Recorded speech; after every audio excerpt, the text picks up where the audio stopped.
যুক্তরাষ্ট্রের শুল্ক বাংলাদেশের হাতিয়ার হতে পারে খাদ্যশস্য আমদানি। ভারতে মুসলিম নির্যাতনের প্রতিবাদে বায়তুল মুকাররমে বিক্ষোভ। বাজারে বেড়েছে পেঁয়াজ, তেল ও সবজির দাম, কমেছে মুরগির। ভারতের সংখ্যালঘুদের নিরাপত্তা, বাংলাদেশের মন্তব্যকে অপ্রয়োজনীয় বলল ভারত।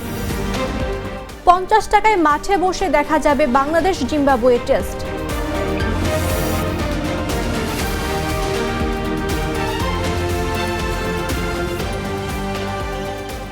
আমন্ত্রণ সন্ধ্যা 7টা নিউজে। আপনাদের সাথে রয়েছি আমি মামদুহা রাইসা।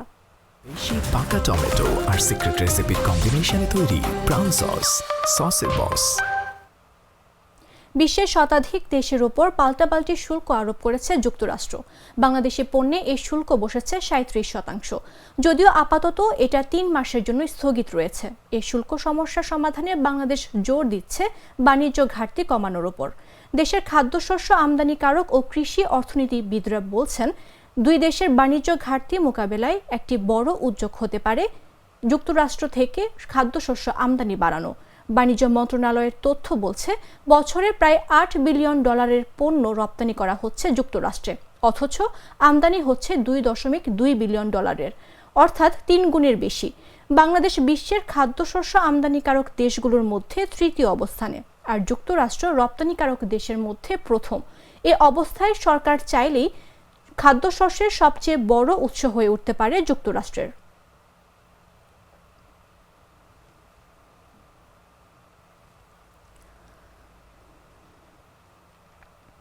বায়তুল মুকাররম মসজিদের উত্তর গেটে বিক্ষোভ মিছিল করেছে জমিয়তে উলামায়ে ইসলাম বাংলাদেশ।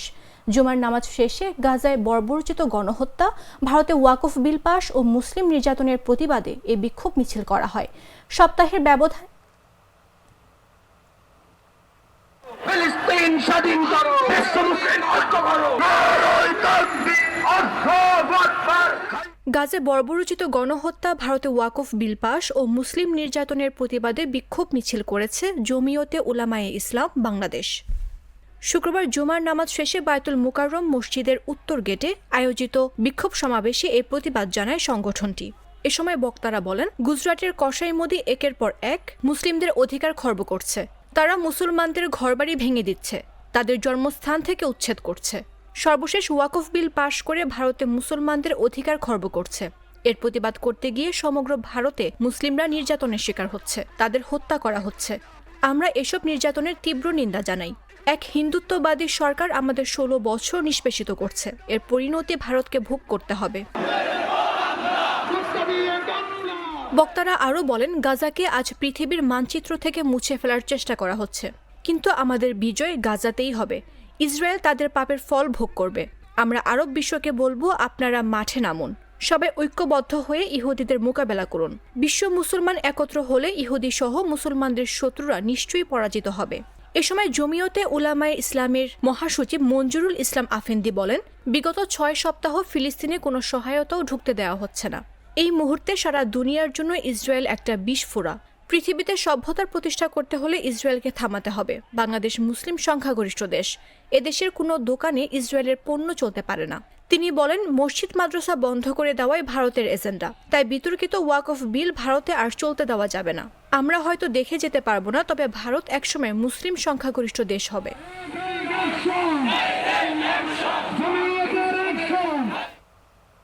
সপ্তাহের ব্যবধানে পেঁয়াজের দাম বেড়েছে প্রতি কেজিতে অন্তত 15 থেকে 20 টাকা। গেল সপ্তাহে যে পেঁয়াজ বিক্রি হয়েছিল 35 থেকে 40 টাকা, তা আজ বিক্রি হচ্ছে 50 থেকে 55 টাকা করে। এছাড়া এ সপ্তাহে বোতলজাত সয়াবিন তেলের দাম বেড়েছে প্রতি লিটারে 14 টাকা। আর বেশ আগে চড়া দামে রয়েছে চালের দামও। মোটা দাগে নিম্ন ও নিম্ন মধ্যবিত্তদের জন্য এখন বাজারে বেশ কিছু পণ্যের দাম অস্বস্তিদায়ক। তবে ভিন্ন চিত্র দেখা গেছে মুরগির বাজারে। ঈদের বাজারের তুলনায় বাজারের প্রতি কেজি ব্রয়লার মুরগির দাম কেজিতে 60 থেকে 70 টাকা কমেছে বলে দাবি ব্যবসায়ীদের। সেই হিসেবে ব্রয়লার মুরগির বিক্রি হচ্ছে 160-170 টাকা প্রতি কেজি। মুরগির দামে স্বস্তি প্রকাশ করলেও পেঁয়াজের দাম বৃদ্ধি নিয়ে শঙ্কিত ক্রেতারা। ক্রেতাদের অভিযোগ, আবারও সক্রিয় হচ্ছে পুরনো সিন্ডিকেট, তাই পেঁয়াজ সহ অন্যান্য সবজির দাম নিয়ন্ত্রণে রাখতে নিয়মিত বাজার মনিটরিং চালিয়ে যেতে হবে।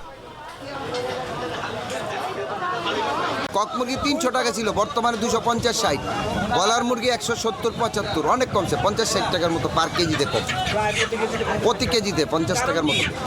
আমদানি বেশি, বেচা কিনা কম, তো এই জন্য কাঁচামাল না, আমদানি বেশি হইলে অটোমেটিকই দাম কমে যায়। এখন এটা বলবো আর কি, বেড়ে যাচ্ছে, সবাই সেম বিক্রি করতেছে। এখন আমার বাসার নিচেও যা, বাজারেও তাই, কিছুই করার নেই। সিরাজগঞ্জের উল্লাপাড়ায় একটি সেতুর জন্য চরম ভোগান্তিতে পড়েছেন 29 গ্রামের কৃষক। কোলঘেঁষা বনপাড়া গোহালা নদীর নাদা গ্রাম অংশে একটি সেতু না থাকায় 5,724 একর জমি চাষাবাদ নিয়ে বিপাকে রয়েছেন তারা। দীর্ঘদিন ধরে এই অবস্থা চলে এলেও দেখার যেন কেউ নেই। উপজেলার মোহনপুর ইউনিয়নের সীমান্তবর্তী নাদা গ্রামের প্রায় 2 কিলোমিটার দক্ষিণ দিকে বয়ে গেছে গোহালা নদী। শুষ্ক মৌসুমে নদীটি ক্ষীণ ধারায় বয়ে গেলেও ভরা বর্ষায় এটি ভয়াল রূপ ধারণ করে। নদীর উত্তর দক্ষিণে 21টি গ্রামের 3,331 একর ও পূর্ব পশ্চিমের 8টি গ্রামের 2,393 একর ফসলি মাঠ। কিন্তু নদীতে একটি সেতু না থাকায় 29 গ্রামের 5,724 একর ফসলি জমি চাষাবাদে বিড়ম্বনার মুখোমুখি হচ্ছেন কৃষকরা। স্থানীয়রা জানান, প্রতিবার বর্ষায় প্লাবিত হয় বিস্তীর্ণ এই এলাকা। সেতু না থাকা এবং 4 থেকে 5 কিলোমিটার মেঠো পথ হওয়ায় উৎপাদিত ফসল মাথায় করে বইতে হয়। গরু বা মহিষের গাড়িতে করে ঘরে তুলতে 25 থেকে 30% ফসল দিতে হয় ভাড়া হিসেবে।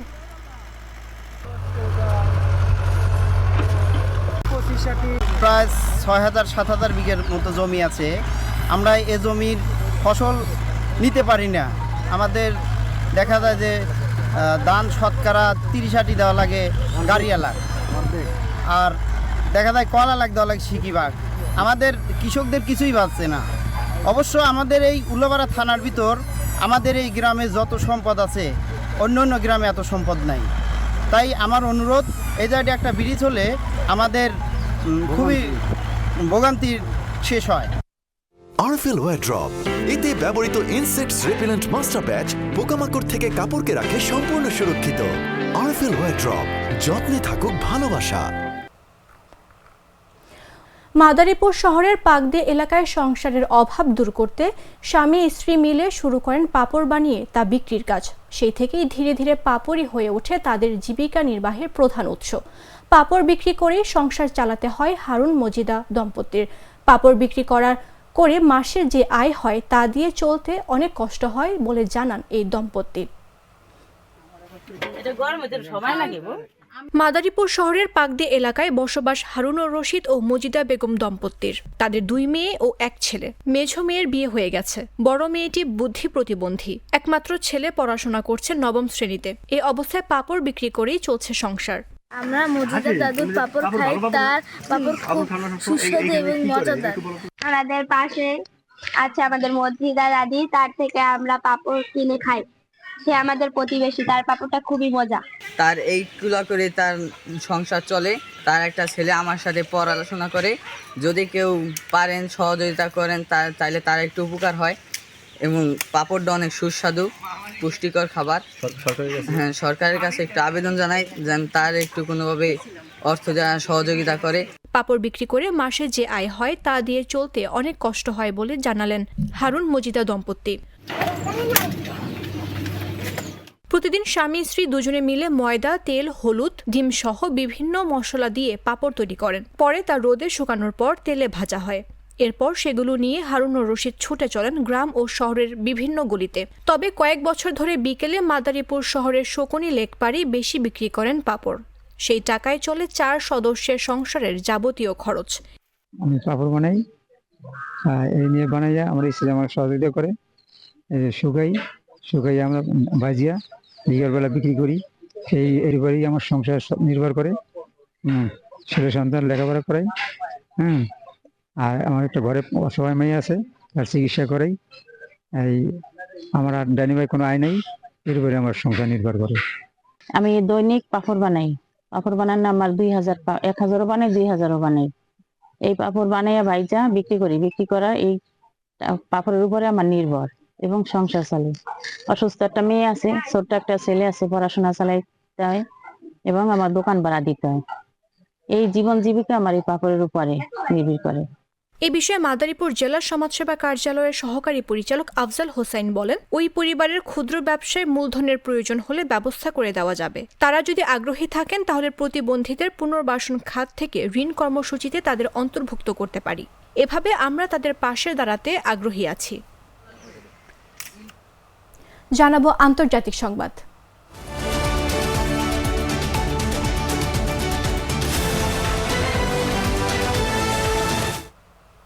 ইয়েমেনের রাস ইসা বন্দরে মার্কিন বিমান হামলায় অন্তত ৩৮ জন নিহত হয়েছেন। দেশটিতে সাম্প্রতিক সময়ে যুক্তরাষ্ট্রের চালানো ভয়াবহ হামলাগুলোর মধ্যে এটি একটি।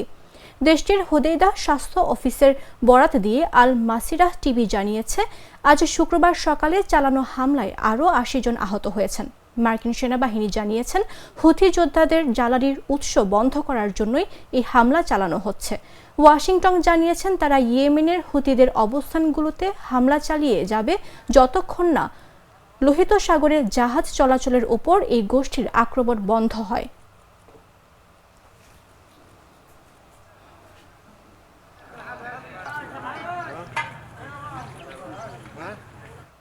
ভারতের সংখ্যালঘু মুসলিমদের পূর্ণ নিরাপত্তা নিশ্চিত করার আহ্বান জানিয়েছে বাংলাদেশ।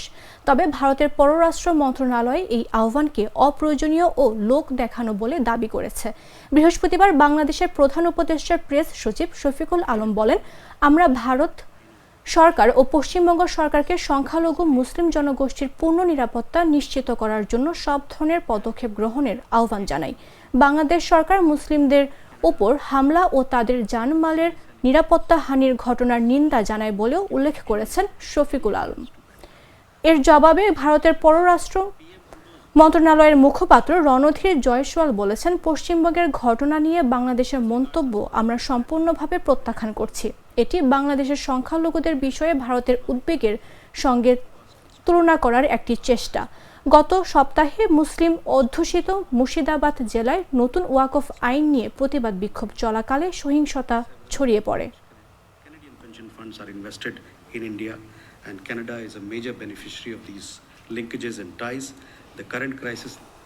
জানাবো খেলার সংবাদ।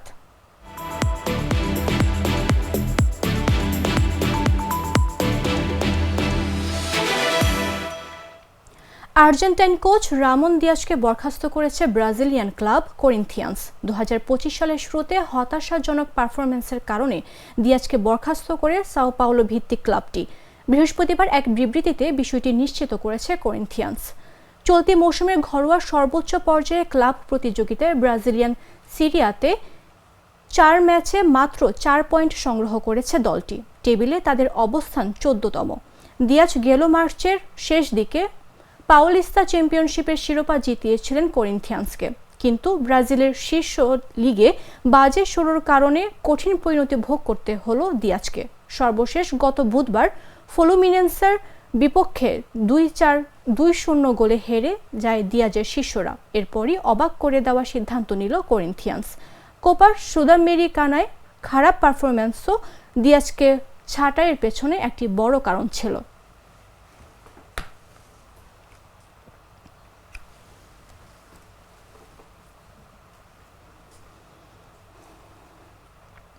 আগামী রোববার সিলেট আন্তর্জাতিক ক্রিকেট স্টেডিয়ামে মুখোমুখি হবে বাংলাদেশ ও জিম্বাবুয়ে। এদিন শুরু হবে ২ ম্যাচের সিরিজের প্রথম টেস্ট। সিলেট যেহেতু তুলনামূলকভাবে কম আন্তর্জাতিক ম্যাচ অনুষ্ঠিত হয়, তাই সেখানকার দর্শকদের মধ্যে জিম্বাবুয়ের সিরিজ নিয়ে বাড়তি আগ্রহ রয়েছে। ক্রিকেট ভক্তদের সেই আগ্রহ আরও বাড়িয়ে দিয়েছে বাংলাদেশ ক্রিকেট বোর্ড। গতকাল বৃহস্পতিবার সিলেট টেস্টের টিকিট বিক্রির সময় ও মূল্য প্রকাশ করেছে বিসিবি। এরপরে বাড়তি উদ্দীপনা দেখা গেছে সিলেটবাসীদের মাঝে। ৫০ টাকা খরচা করলেই জিম্বাবুয়ে ও বাংলাদেশের মধ্যকার লড়াই দেখা যাবে গ্যালারিতে বসে। টিকিট বিক্রি শুরু হবে আগামীকাল শনিবার থেকেই। এবার ৫০ টাকা সহ ৭ ক্যাটাগরিতে টিকিট বিক্রি করবে বিসিবি।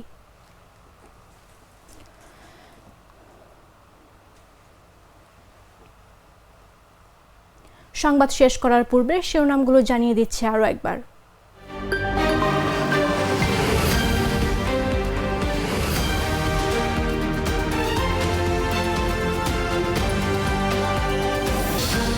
যুক্তরাষ্ট্রের শুল্ক বাংলাদেশের হাতিয়ার হতে পারে খাদ্যশস্য আমদানি।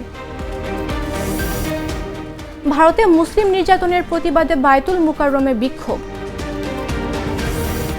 বাজারে বেড়েছে পেঁয়াজ, তেল ও সবজির দাম, কমেছে মুরগির। ভারতের সংখ্যালঘুদের নিরাপত্তা, বাংলাদেশের মন্তব্যকে অপ্রয়োজনীয় বলল ভারত। এবং 50 টাকায় মাঠে বসে দেখা যাবে বাংলাদেশ জিম্বাবুয়ে টেস্ট।